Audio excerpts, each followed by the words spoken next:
Pada suatu hari di kerajaan Buleleng, datanglah utusan Belanda ke kerajaan Buleleng.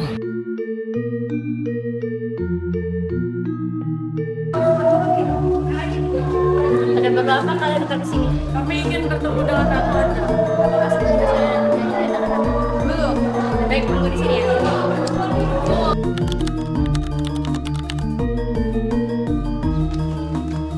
Yang mulia, ada utusan dari Belanda yang ingin menemui Anda. Biarkan dia. Baik, yang mulia.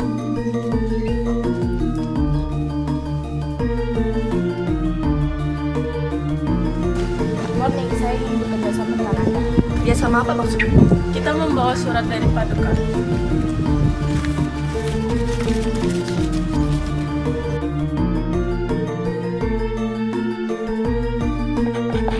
Kami, pihak Belanda, ingin menjalin kerjasama dengan pihak kerajaan Buleleng untuk tidak memberlakukan hukum hak tawan karang terhadap Belanda dan juga memberi bantuan jika ada salah satu dari kapal kami yang terdampar di wilayah perairan kerajaan Buleleng.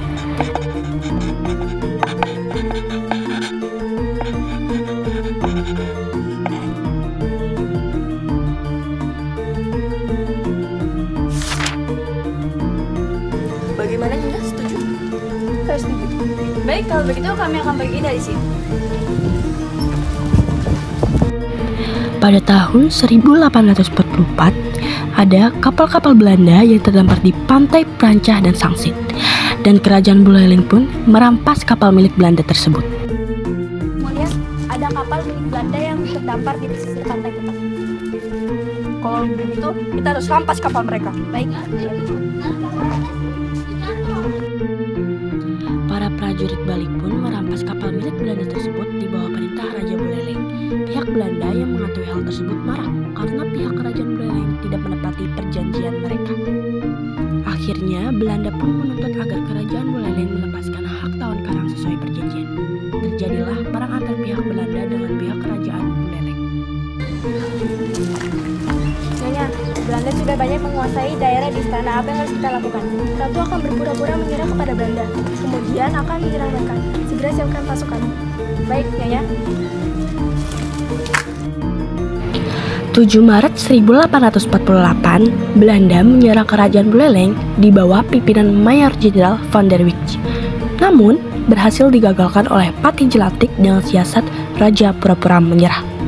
Belanda mengalami kekalahan pada perangnya yang pertama.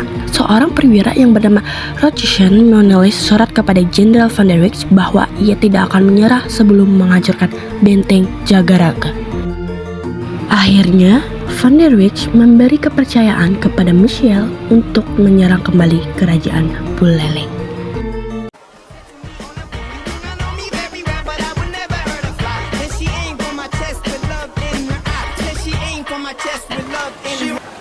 Ada Jenderal? Perang pertama, telah banyak kehilangan pasukan. Rencana licik dari rakyat di sini. Sekarang, ambil senjata dan hancurkan kastil Jagaraga. Yang senang hati. Yang ini kita bisa menang. Sudah. Kau bisa pergi sekarang. Baik. Pada tahun 1849, Belanda menyerang Jagaraga dengan pasukan yang lebih banyak di bawah pimpinan Jenderal A.V. Michiel. Kita harus membahas kekalahan kita. Walaupun darah kita sampai menetes ke Ibu Putri, jangan sampai kita menyerah kepada Belanda. Jagaraga! Bunuh mereka!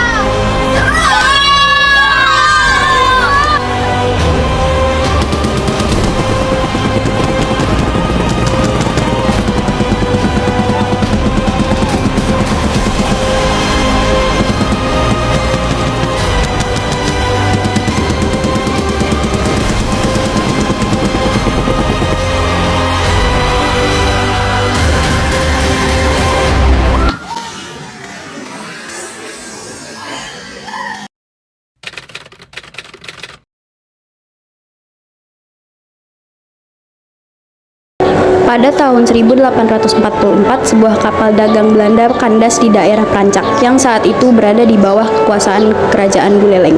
Kerajaan-kerajaan di Bali termasuk Buleleng pada saat itu memberlakukan hak tawan karang. Dengan demikian, kapal dagang Belanda tersebut menjadi hak Kerajaan Buleleng. Pemerintah kolonial Belanda memprotes Raja Buleleng yang dianggap merampas kapal Belanda, namun tidak dihiraukan. Insiden inilah yang memicu pecahnya Perang Bali atau dikenal juga dengan nama Perang Jagaraga. Belanda melakukan penyerangan terhadap Pulau Bali pada tahun 1846. Yang menjadi sasaran pertama dan utama adalah Kerajaan Buleleng. Patih I Gusti Ketut Jelantik beserta pasukan menghadapi serbuan Belanda dengan gigih. Pertempuran yang begitu heroik terjadi di Jagaraga yang merupakan salah satu benteng pertahanan Bali. Belanda melakukan serangan mendadak terhadap pasukan Bali di benteng Jagaraga. Dalam pertempuran tersebut, pasukan Bali tidak dapat menghalau pasukan musuh. Akhirnya, pasukan I Gusti Ketut Jelantik terdesak dan mengundurkan diri ke daerah luar benteng Jagaraga.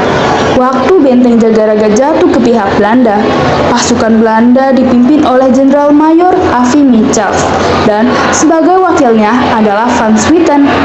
Raja Buleleng dan Patih dapat meloloskan diri dari kepungan pasukan Belanda menuju Karangasem. Setelah Buleleng secara keseluruhan dapat dikuasai, Belanda kemudian berusaha menaklukkan kerajaan-kerajaan lainnya di Pulau Bali. Ternyata, perlawanan sengit dari rakyat setempat membuat pihak Belanda cukup kewalahan. Perang Puputan pecah di mana-mana, seperti Perang Puputan Kusamba pada tahun 1849, Perang Puputan Bandung pada tahun 1906, dan Perang Puputan Kelungkung pada tahun 1908. Behind the scene. Apa ada datang kemari?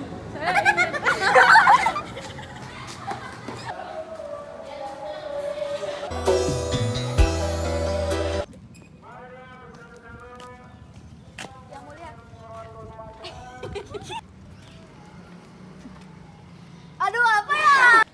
Walaupun darah kita sampai menetes kayak Ibu Putri.